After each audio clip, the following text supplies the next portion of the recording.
Well my friends, এখন যে ভিডিওটি দেখাতে চাইছি এটা জুনিয়র চিকিৎসকদের যেমন শিক্ষণীয়, তেমনি সাধারণ মানুষও অনেকে কিছু রোগ সম্বন্ধে অবহিত হতে পারবেন।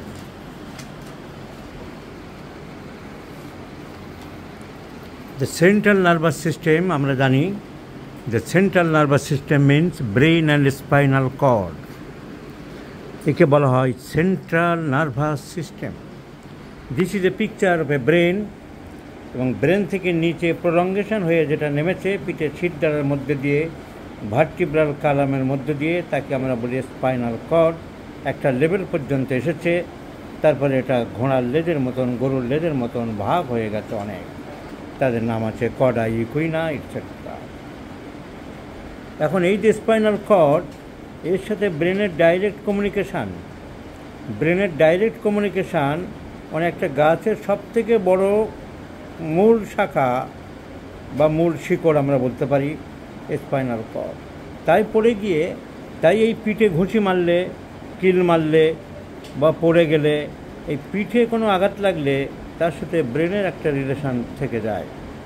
প্যারালিসিস হয়ে যেতে পারে, হাঁটতে চলতে অসুবিধা হয়ে যেতে পারে, অসাড়ে পায়খানা প্রস্রাব করতে পারে, because the spinal cord is nothing but the prolongation of the brain, and the activities of the spinal cord is directly related with the brain. এই ব্রেন এবং স্পাইনাল কর্ড দুটোকে একসাথে বলা হয় সেন্ট্রাল নার্ভাস সিস্টেম বা CNS. এখন এই ব্রেনের অনেক পার্ট আছে, আমরা পড়ি। ব্রেনের সামনের দিকে বলা হয় ফোর ব্রেন, মাঝখানের অংশকে বলা হয় মিড ব্রেন, পিছনের দিকের মেয়েদের যেখানে চুলের ঝুঁটি বাঁধে সেই জায়গাটাকে, পার্টটাকে বলা হয় হাইন্ড ব্রেন বা পিছনের দিকের ব্রেন।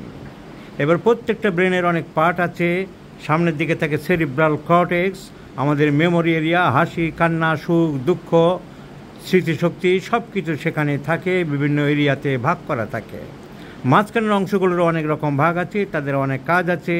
আবার সেরিবেলাম পিছনের দিকে যেটা ব্রেনের আলাদা একটা পোর্শান, তারও অনেক কাজ আছে, সেগুলো আমাদের এখানে আলোচ্য বিষয় আজকে নয়। এই যে পিছনের পোর্শান, এর নাম হচ্ছে সেরিবেলাম। এটিকে ব্যালেন্স মেনটেন করে। সার্কাসে যে মেয়েগুলো দড়ির উপরে দাঁড়িয়ে দাঁড়িয়ে পা দিয়ে কাপ তুলে প্লেট তুলে মাথায় সাজিয়ে রাখে বা দড়ির উপর দিয়ে হাঁটে, এই সমস্ত ব্যালেন্সের খেলা সম্ভব হবে না যদি তার সেরিবেলাম ডিস্টারবেন্স হয় বা সেরিবেলামের কোনো রোগ থাকে। তো আমাদের আজকের আলোচ্য বিষয় স্পাইনাল কর্ড নিয়ে। স্পাইনাল কর্ড একটা দড়ির মতন, সাদা দড়ির মতন ব্রেন থেকে বেরিয়ে এসেছে। অনেকে মাছ খাওয়ার সময় বা মাংস খাওয়ার সময় যখন শিরদাঁড়ার হাড় খায় মাংস, তখন দেখতে পাবে স্পাইনাল কর্ডের টুকরো ওর মধ্যে থাকে। স্পাইনাল কর্ডের টুকরো, স্পাইনাল কর্ড যে ফাঁকা জায়গাটা আছে সেখান থেকে বেরিয়ে চলে আসে এই স্পাইনাল কর্ড। এখন স্পাইনাল কর্ড, এখানে একটু ছবিতে আমি দেখিয়ে দিচ্ছি। এই যে শিরদাঁড়া, এর যে মাঝখানে যে ফাঁকা অংশ, এর ভিতর দিয়ে ফাঁকা অংশ আছে, ওর ভিতর দিয়ে চলে আসে, একদম নিচ পর্যন্ত চলে আসে স্পাইনাল কর্ড। মাংসের শিরদাঁড়ার পিঠের দিকের হাড় খাওয়ার সময় অনেকে দেখতে পাবে যে শক্ত, একদম খুব শক্ত মজবুত দড়ির মতন কিছু পাওয়া যাচ্ছে, দ্যাট ইজ স্পাইনাল কর্ড। কিন্তু এই ছোট্ট জিনিস, এই স্পাইনাল কর্ডে যদি কাটা যায় আর কেটে সেকশন করা যায়, মাইক্রোস্কোপে দেখা যায় তার ভিতরে আবার ঘোড়ার খুরের মতন এরকম দেখতে লাগবে। আপাত দৃষ্টিতে গোল, আপাত দৃষ্টিতে ব্রেন থেকে নেমেছে লম্বা দড়ির মতন, ব্রেনের প্রলঙ্গেশন হয়ে পন্স মেডুলা অবলঙ্গাটা, এরই কন্টিনিউশন হয়ে সেরিবেলাম পন্স মেডুলা অবলঙ্গাটা, এর কন্টিনিউশন হয়ে নেমেছে। আপাত দৃষ্টিতে একটা লম্বা মোটা দড়ির মতন দেখতে হবে, কিন্তু যদি কাটা যায় আর কেটে কোনো অংশ মাইক্রোস্কোপে দেখা যাবে দেখতে কিন্তু কতকটা এরকম ঘোড়ার খুরের মতো। সামনের দিকের অংশ, একটা মানুষ যদি আমার সামনের দিকে দাঁড়িয়ে থাকে, তার স্পাইনাল কর্ডের সেকশন করলে সামনের দিকের যে অংশগুলো, এই দুটো অংশ, আর পিছনের দিকে যে অংশ, এগুলো হর্ন, শিংয়ের মতন দেখতে লাগে, একটু একদম সমান নেই, গোল নেই। দড়ির মতন এটা দেখতে কিন্তু গোল, কিন্তু যেই কাটছি আর মাইক্রোস্কোপে দেখছি তখন কিন্তু পুরো গোল লাগছে না, তারা এই রকম থাকছে এইরকম, তাই এদেরকে বলা হয় হর্ন। আর এই হর্নের মধ্যে যে সেল থাকে তাকে বলা হয় হর্ন সেলস, মানে শিংয়ের মধ্যে যে সেল আছে। তাই সামনের দিকে ডাক্তারি ভাষায় সামনের দিকে বলা হয় অ্যান্টিরিয়ার, আর পিছনের দিকে বলা হয় পোস্টিরিয়ার। তাই আমরা বলবো anterior horn cell and posterior horn cell. এই অ্যান্টিরিয়ার হর্ন সেল এবং পোস্টিরিয়ার হর্ন সেল মাইক্রোস্কোপে ছাড়া বোঝা যাবে না, দেখা যাবে না। এইখানের ছবি আছে, এই হর্ন সেলের ছবি দেখানো হচ্ছে, anterior horn cell and posterior horn cells. Anterior horn সেলসগুলো মোটর নার্ভ, মোটর ফাইবার্স, আর পোস্টিরিয়ারগুলো সেন্সরি ফাইবার্স। এই পোস্টিরিয়ারগুলো সেন্সেশনকে ক্যারি করে, আর সামনের দিকে অ্যান্টিরিয়ারকে মোটর ক্যারি করে। এই অ্যান্টিরিয়ার নার্ভ সেল যদি নষ্ট হয়ে যায়, আগে এক ধরনের ভাইরাস করে খেয়ে নিত, সেই তখন রোগ হতো, ছোটোবেলায় বাচ্চাদের হাঁটতে পারত না, তাকে বলা হতো poliomyelitis. Anterior horn cell নষ্ট হয়ে গেলে তাকে বলা হতো পোলিও মাইলাইটিস। তাহলে আমরা দেখলাম স্পাইনাল কর্ড যদি কাটি, সেকশন করি, সামনের দিকে পাবো আমরা অ্যান্টিরিয়ার হর্ন সেল, পিছনের দিকে পাবো পোস্টিরিয়ার হর্ন সেল, আর মাঝখানের যে অংশ তাকে বলা হয় গ্রে ম্যাটার, আর বাইরের দিকে যে অংশ যেখানে কাটাকুটিগুলো করছি সেগুলো হোয়াইট ম্যাটার। তাহলে হোয়াইট ম্যাটারের মধ্যে দুই রকম ভাগ পাচ্ছি, একটা অ্যান্টিরিয়ার হর্ন সেল অ্যান্ড একটা posterior horn cell. So anterior horn সেলকে সংক্ষেপে বলা হয় মেডিকেল সায়েন্সে AHC, also known as motor neuron. এগুলো কাজ হচ্ছে মোটর নিউরন। এগুলো অসুস্থ হলে যে রোগ তৈরি হয় তাকে বলা হয় motor neuron disease.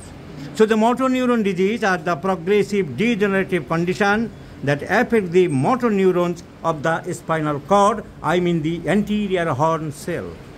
So a tract আছে, a motor neuron that projects from the anterior portion, এই ডিটেলসের মধ্যে আর ঢুকতে চাইছি না। আমি আজকের এই anterior horn cell-এর যে রোগ হয় সেই রোগগুলো নিয়ে আলোচনা করছি। So anterior horn cells, এইখানে রোগ হয়ে গেলে যদি খুব মারাত্মকভাবে নষ্ট হয়, তাহলে আগেকার দিনে বলা হতো ইনফ্যান্টাইল প্যারালিসিস বা পোলিও মাইলাইটিস। এখন দেশ থেকে সেটা উঠে গেছে। ওই পোলিও ভ্যাকসিন দেওয়ার পরে ওই ভাইরাসরা ওখানে আর আক্রমণ করতে পারে না। কিন্তু এছাড়া অন্যান্য রোগের সৃষ্টি হয় পোলিও মাইলাইটিসের মতন প্যারালিসিস, মোটর নিউরন ডিজিজ নানান রকমভাবে তৈরি হয়। So motor neuron disease, the term as a group of progressive neurological disorder that affects motor neurons, I mean the anterior horn cells. So it is the degenerative disease where the motor neurons of the spinal cord and brain damage gradually lose their functions, leading to muscular weakness and eventual paralysis. আস্তে আস্তে মানুষকে paralysis করে দিতে পারে, মাসেলগুলোকে week করে দিতে পারে। So anterior horn cell disease is known as motor neuron disease. This gentleman having age, কত আছে বয়স? 50 years has been suffering from motor neuron disease. That means anterior horn cell disease. That has been diagnosed from the laboratory nerve study. Anterior horn cell disease, diffuse anterior horn cell disease, that is polyradiculopathy. ব্যথা হবে, nerve function দুর্বল হয়ে যাবে, হাঁটতে চলতে অসুবিধা হবে, কথা বলতে অসুবিধা হবে। এর যদি ট্রিটমেন্ট ঠিকমতো গুছিয়ে না করা যায়, আস্তে আস্তে একটা মানুষ প্যারালিসিস হয়ে যেতে পারে। তো অ্যালোপ্যাথি ছেড়ে ভদ্রলোক হোমিওপ্যাথি চিকিৎসার জন্য হোমিওপ্যাথিক চিকিৎসকদের কাছে শরণাপন্ন হয়েছিলেন। 2 জন হোমিওপ্যাথিক ডাক্তারকে দেখিয়েছেন, সেই কাগজ আমরা পেয়েছি। এসব চিকিৎসা নিয়ে আমরা অনেকবারই আলোচনা করেছি, আর বিশেষ কিছু বলার প্রয়োজন হয় না। আমি শুধু প্রেসক্রিপশানগুলো দেখিয়ে দিলাম। প্রেসক্রিপশান সামনে পেলে আমরা দেখাতে পারি। এই ভদ্রলোকের প্রেসক্রিপশান আগে অনেকবারই আমি দেখেছি। ওনার খুব বড় প্যাকেট আছে। এই যে প্যাকেট অ্যালোপ্যাথি ডাক্তারদের মতন সুন্দর সাজিয়েছে, নাম দিয়েছে চেম্বারের ব্রেন মিন্ডা। ওনার নাম হচ্ছে ডক্টর জাকির হোসেন লস্কর। তখন জাকির হোসেন লস্করের ট্রিটমেন্টটা খুবই সুন্দর। আমি অনেকবারই আগে দেখিয়েছি। বেশি না, 5টা-10টা করে মাদার টিংচার দিয়ে দেয়। এখানে দিয়েছে এনার জন্যে অ্যাডোনিস ভার্স মাদার, ক্যালিবাইকর্মিকাম 3X, hyoscyamus niger, hyoscyamus is a poisonous substance. Agaricus muscarius, এটা আপনারা সবাই জানেন, সাধারণ মানুষও জানে, এটা পয়জনাস ব্যাঙের ছাতা থেকে তৈরি হয়েছে। আর তার মাদার টিংচার মানে crude substance. So poisonous substance বেশি না, মাত্র চলেছে 30 ফোঁটা করে, একটা পয়জন 30 ফোঁটা করে চলেছে। তো এই ভদ্রলোকের প্রেসক্রিপশান আরও অনেক আমরা দেখি। Alstonia scholaris mother, ferrum carbonic eight X, nephelium mother, Alnus mother. উনি মাদার ছাড়া চলেন না, কারণ ফাদারে খুব একটা বিশ্বাসী নন, এবং একসাথে 4টে 5টা 6টা ছাড়া চলেন না। তো আরও প্রেসক্রিপশন আছে, জেলসিমিয়াম মাদার, সেনিসিও মাদার, ইয়ারবাসেন্থা মাদার। এটা কোনোটা সাধারণত বই লেখা আছে এটা হাঁপানির মাদার, এটা সেনিসিও লেখা আছে মেয়েদের মাসিক না হলে তার মাদার। এই সমস্ত যা খুশি আর কি ইচ্ছে মতো হোমিওপ্যাথিকে এরা ব্যবহার করছে। এরা দু কান কাটা, এদের বললেও কোনো লজ্জা হয় না। এদের অনেকবার আমি ইউটিউবে অনেকবারই বলেছি, কিন্তু যারা দু কান কাটা তাদের কোনো লজ্জা নেই। চোর চুরি করবেই, ডাকাত ডাকাতি করবেই। জেল দিলে আমরা জেলে দেখি না, হয়তো 6 মাস থাকলো, আবার ফিরে গিয়ে আবার দল তৈরি করে ডাকাতি করে। এরা তো সেই ডাকাতদের সমান, এদের কী বলবেন আর। আমি হোমিওপ্যাথিক কাউন্সিলে চিঠি দিয়েছি, আমি ন্যাশনাল হোমিওপ্যাথিক বোর্ডে চিঠি দিয়েছি, আমি সেন্ট্রাল কাউন্সিল অফ হোমিওপ্যাথিতে এইসব অপদার্থ স্কাউন্ডেলের বিরুদ্ধে ব্যবস্থা নেওয়ার জন্য চিঠি দিয়েছি। কিন্তু সেখান থেকে যদি কোনো প্রসিডিংস না হয়, হাইকোর্টে একটা রিট করব ভেবেছিলাম, দেখা যাক কী করা যায়। এই সমস্ত চিকিৎসায় মানুষের উন্নতিতে কিছু হচ্ছে না, আরও অবনতি, আরও সর্বনাশ, কারণ crude medicines very very dangerous. এরপরে গিয়ে উনি পড়লেন আরেকজন হোমিওপ্যাথি ডাক্তার ওনার পাড়ায়, তিনি খুব বড় করে লিখলেন, prevention is better than cure. স্বামী স্ত্রী দুজনে মনে হয় ডাক্তার, একই টাইটেলটা দেখছি, doctor Bikash Deb and doctor Mita Deb. BDMS সম্বন্ধে আমি অনেকবারই আলোচনা করেছি। এটা biochemic diploma of biochemic medicine surgery নামে।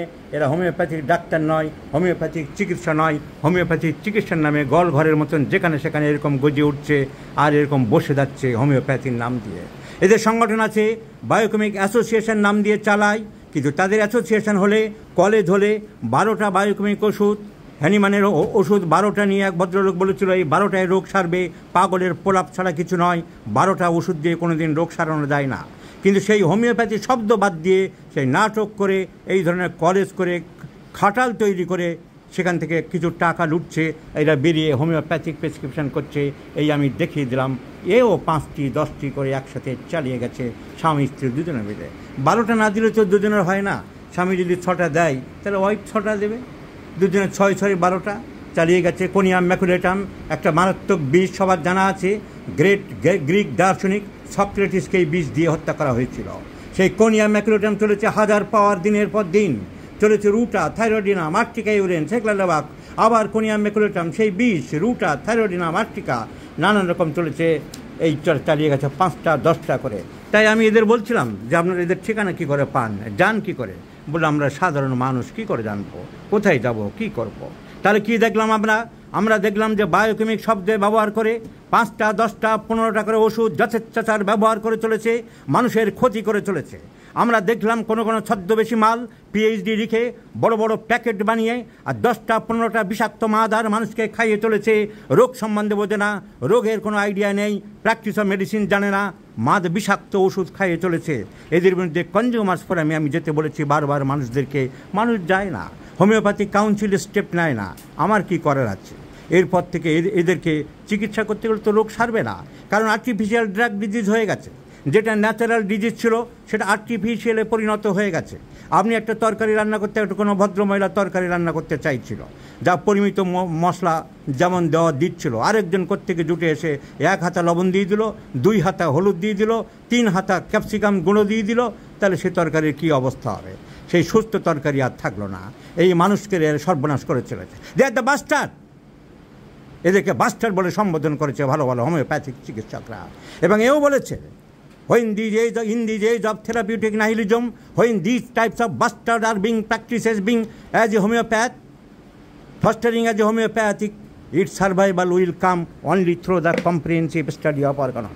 প্রেসক্রিপশন দেখলেন, সবাই দেখুন, বায়োকেমিকের নাম নিয়ে, বায়োকেমিকের ডিগ্রি দিয়ে হোমিওপ্যাথিক 14টা ওষুধ কড়াইতে মশলা মুড়ি বানানোর মতন কীভাবে প্র্যাকটিক্যাল ওষুধ দিয়ে চলেছে এই বিকাশ দেব আর মিতা দেব। ডিগ্রি আছে বিডিএমএস। হোমিওপ্যাথিক কোনো ডিগ্রি নয়। এই সব মানুষের জানা উচিত যে আমি কোথায় যাচ্ছি, কেন পকেটে টাকা খরচ করছি। হোমিওপ্যাথিক ডিগ্রি, অ্যালোপ্যাথিক ডিগ্রি, সাধারণ ডিগ্রি সম্বন্ধে তো জানা উচিত ছিল যে হোমিওপ্যাথিক ডিগ্রি আজকাল বিএইচএমএস হয়, ব্যাচেলর অফ হোমিওপ্যাথিক মেডিসিন আর সার্জারি। কার কাছে যাচ্ছি, কেন যাচ্ছি? এই যে পিএইচডি লিখছিল আরেকজন, জানা উচিত ছিল কোত্থেকে, কিসের পিএইচডি করছে, কে পিএইচডি করছে, কোথাকার পিএইচডি। আপনারা বললেন যে ওর পিএইচডি আছে, তাই আমরা দেখে গেলাম। আরে কিসের পিএইচডি? আর পিএইচডি লিখে তুমি এরকম ভণ্ডামি করে মানুষকে বিষাক্ত জিনিস দিনের পর দিন খাইয়ে চলেছ। এমএস, হোমিওপ্যাথি থেকে এমএস হয় নাকি? মাস্টার অফ সার্জারি হয়? কোথায় আছে হোমিওপ্যাথিতে এমএস? আর ডিপ্লোমা, ডিএসএমএস, ডিপ্লোমা পাস করে এমএস, মাস্টার অফ সার্জারি, এই সব চলছে। হ্যানিম্যানের বই যে অর্গানন, যিনি হোমিওপ্যাথিক আবিষ্কার করেছেন, সেখানে পরিষ্কার হ্যানিম্যান বলে গেছেন 273 নম্বর অ্যাফোরিজমে, সব জায়গাতে বলেছেন। এখানে বলছেন in no case under treatment it is necessary and therefore not permissible to administer to a patient more than one single simple medicinal substance. এক সময় একটার বেশি ওষুধ দেওয়া বারণ, দেবে না, ক্ষতিকর, কিন্তু তারা চালিয়ে যাচ্ছে। অ্যালোপ্যাথিক বইগুলোতে আজকাল পরিষ্কার বলা হচ্ছে, অ্যালোপ্যাথিক ডাক্তারদের ইনস্ট্রাকশন দেওয়া হচ্ছে এই ধরনের একসাথে 5টি 10টি ওষুধ মিশিয়ে দিও না। বলছে polypharmacy should be avoided. Polypharmacy মানে একসাথে অনেক ওষুধ ব্যবহার করা। Polypharmacy should be avoided one reason, একটাই কারণ, being the danger of interaction between drugs. অনেকগুলো ওষুধ একসাথে তালগোল পাকিয়ে গণ্ডগোল করে দেবে। ফুটবল খেলার মাঠে দেখেছেন, একটা বল নিয়ে যখন 10 জন কাড়াকাড়ি করছে, কে কোন দিক দিয়ে কার মারছে, কার পা ভাঙছে, কার ঠ্যাং ভাঙছে, ঠিক সেই অবস্থা হয়ে দাঁড়ায়। তাই এদের জন্য আমি বললে খারাপ হবে। আমি কোটেশন তুলে দিচ্ছি ডক্টর গ্লেন আয়ারভিং বিডওয়েল। ডক্টর বিডওয়েল বলছেন তার বইয়ে, এদেরকে কী বলেছেন, এদেরকে যা বলেছেন ডক্টর বিডওয়েল তাই আমি বলতে পারি, এর বেশি আইন তো আমি নিজের হাতে তুলে নিতে পারি না। ডক্টর বিডওয়েল বলছেন I firmly believe that if homeopathy is to survive, যদি হোমিওপ্যাথিকে বাঁচানো যেতে পারে, বা হোমিওপ্যাথি বাঁচানো মানে মানুষকে বাঁচানো, যদি সাধারণ মানুষকে এই সমস্ত গর্দভ স্কাউন্ডেল জানোয়ারদের হাত থেকে বাঁচানো যায়, তাহলে রাস্তা আছে একটাই। কি রাস্তা? উনি বলছেন when so many bastard practices being fostering as homeopathic, its survival will come from a comprehensive study of the organon. হ্যানিম্যানের বইটাই ভালো করে আবার পড়া ছাড়া কোনো রাস্তা নেই। কিন্তু এরা পড়বে না, এরা শিখবে না, এরা জানবে না, এরা এই ধরনের ইতনাম করে বাড়াবে, এরা এই ধরনের নোংরাম করে বাড়াবে, এরা মানুষের ক্ষতি করে বাড়াবে। কারণ হোমিওপ্যাথিক কাউন্সিল, হোমিওপ্যাথিক অথরিটি, দেশের পুলিশ স্টেশন, দেশের কোনো ক্ষমতাশীল ব্যক্তিরা এদের বিরুদ্ধে কোনো ব্যবস্থা নিচ্ছে না। তাই এরা সুযোগ সন্ধানী, এরা মানুষের এইভাবে টাকা নিচ্ছে আর উল্টে ক্ষতি করে বাড়াচ্ছে। এদের একমাত্র রাস্তা আছে, এই সাধারণ মানুষরা এই প্রেসক্রিপশন নিয়ে কনজিউমার্স ফোরামে যাক, কনজিউমার্স ফোরামে গিয়ে দেখাবে যে হ্যানিম্যানের যে হোমিওপ্যাথির যে আবিষ্কর্তা, তার বই এই নিয়ম লেখা আছে, আর ইনি এই দিয়েছেন এই সমস্ত বিষাক্ত ওষুধ। এই সব ওষুধগুলো গুগল থেকে বের করুন, যে দেখুন এগুলো বিষ, সক্রেটিসকে এই বিষ দিয়ে মারা হয়েছিল, সেই বিষ আপনি মাদার টিংচার দিনের পর দিন ক্রুড ড্রাগ দিয়ে যাচ্ছেন। কেন দিয়েছেন? কৈফিয়ত তলব করুন, কান ধরে হিড় করে কোর্টে নিয়ে চলুন। তবে তো যদি এরা শান্ত হতে পারে, তবে মানুষ যদি এদের হাত থেকে বাঁচতে পারে।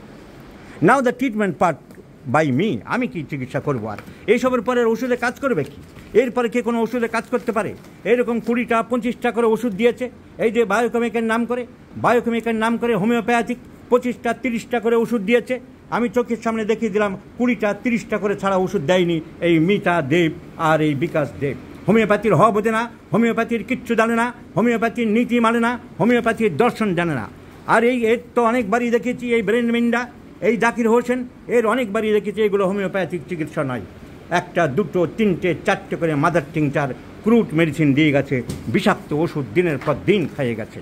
এর আরও ছোটো ছোটো বাচ্চাদেরই খাওয়ায়, এই ছোটো ছোটো বাচ্চাদেরও অনেক বাচ্চাকে সর্বনাশ করেছে এইরকম বিষাক্ত ওষুধ। কোথা থেকে শিখেছে, কেন করে, কি ব্যাপার, সে তো আমার পক্ষে বলা সম্ভব নয়। আপনারা যদি পারেন, সবাইকে বলছি, করজোড়ে অনুরোধ করছি, অন্তত কনজিউমার্স ফোরামে কানটি ধরে হিড় করে এইসব মালগুলোকে 2-4 বার টেনে নিয়ে যান।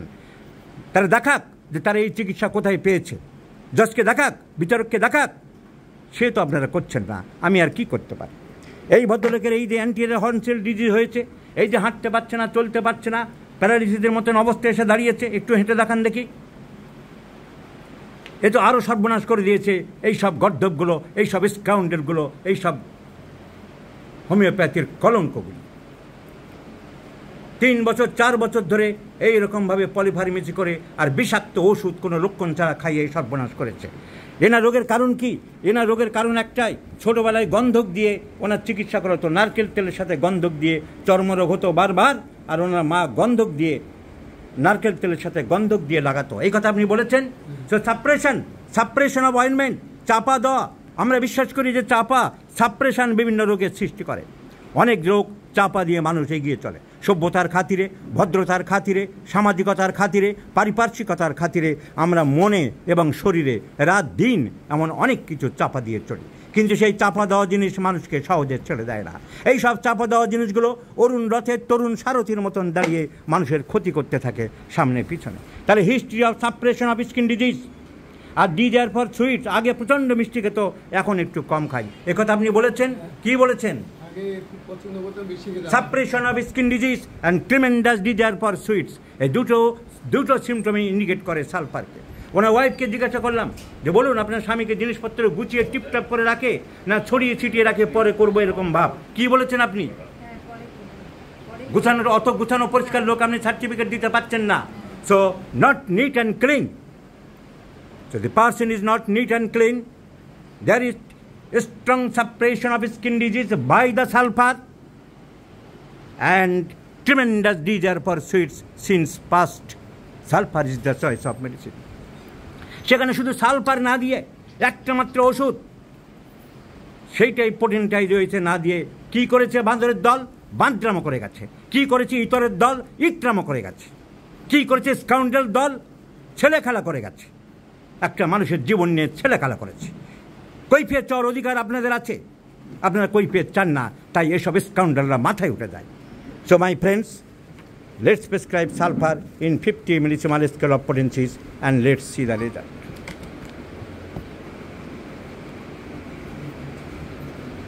কি কাজ হবে? কি এলে কাজ হবে? কি system disturb, system over saturated by the non-homeopathic medicines, by the dissimilar way of treatment.